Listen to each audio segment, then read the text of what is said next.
All right. Well, I guess we can start with what happened. I just chalk it up to just no airspeed. Wind, really windy. I Mm. didn't have any access to like my winds aloft or anything. And I mean, I was probably the most least experienced guy there. Yeah.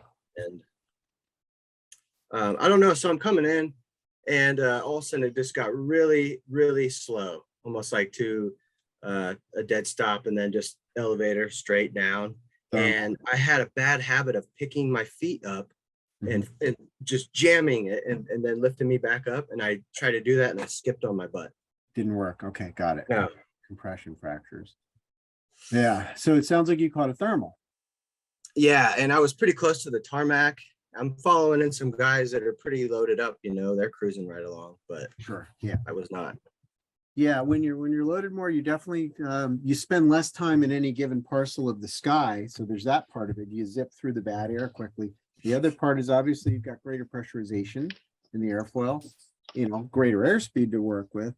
And in a smaller canopy also, because it's flying faster, will have more drag. And drag is a good thing in this case. So basically drag is what prevents the canopy from surging forward to a lower angle of attack where it drops you like that, sort of trap door feeling. And so, on one hand, we certainly should talk specific parachutes and wing loading. And the other hand is addressing turbulence as you're flying through it. So so maintaining significant airspeed definitely helps, right? So you already mentioned that one. Which involves, for instance, not using your toggles to maneuver so much. A lot of collapses can come from just like you're holding a little bit of brakes, you don't even realize it, and then you let up, preparing to flare. Like I got to gain speed, and that can cause the bottom to drop out even without turbulence.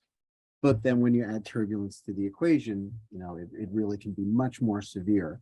And the other aspect is how you steer in the canopy, right? So are you steering with toggles in the last 100 feet, or you go into rears to make the same heading corrections, not just rears, but harness and rears, right? So you kind of lean into it because you can maintain speed, right? So maintaining airspeed is obviously vital for adding that drag that you need to prevent the surge, right? Drag on the canopy is what stabilizes the system. So, whenever something like this happens, we have to address prevention. Immediately you jump straight into the solution because rewinding and replaying that in your memory isn't going to help unless you're going to actually say, all right, well, what did I do? What wasn't me? So was there, maybe I chose to jump when I shouldn't have jumped. I've done that a lot of times, where I kind of regretted believing that I can handle anything, or our confidence can be taken too far. And what can I learn from this? Right? Because skydiving is not nuts. This is not a crazy thing to do, but it's got dangers. And turbulence is one of the most important things to get into, topics. So when you feel a forward surge in general, you feel the loss of weight, right? You'll feel the loss of lift, which is the cause of that loss of weight, and you'll feel the pitch tip negative. The canopy will move forward like the opposite of a flare. And so your job then, of course, is to add brakes sharply, but not necessarily a big motion. I find that a lot of times people go, oh, I hit turbulence. And that doesn't actually solve the problem as well as a short, aggressive, like pretty damn aggressive spike of the brakes, because that sends a pressure wave in your airfoil forward to stiffen the nose. It adds an aggressive drag source to move the canopy back on the pitch axis. And when you think about it, you're squeezing the back of the parachute. That air has to go somewhere. It's gonna go forward. That's why I talk about this pressure roll, and you can see that.